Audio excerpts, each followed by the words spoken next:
গ্রামের ভাষায় একটা কথা আছে, ব্যাককলের বউ সবার ভাবি। আসসালামু আলাইকুম আমার প্রিয় ভিউয়ার্স, আপনারা কেমন আছেন? আমরা তো আলহামদুলিল্লাহ ভালো আছি।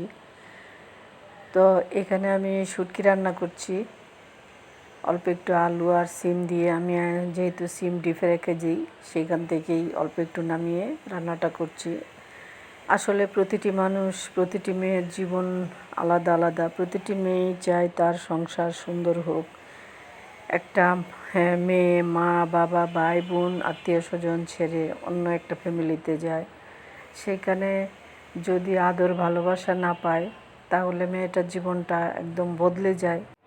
অনেক মেয়ে আছে যে কাউকে বলতেও পারে না, সইতেও পারে না, কিন্তু এটা আসলে কোনো ফ্যামিলির করা উচিত না। একটা মেয়েকে বিয়ে করানোর পর তাকে পুরা মর্যাদা দিয়ে রাখা উচিত, ইসলামেও জায়েজ, আর মানুষের এই কাজটাই করা উচিত। তো যাই হোক, আমার কথাগুলা ভালো লাগলে অবশ্যই কমেন্টে জানাবেন। আর সবারই উচিত আমাদের সবাইকে সম্মান করা, শ্রদ্ধার চোখে দেখা। আজকের মতো আল্লাহ হাফেজ।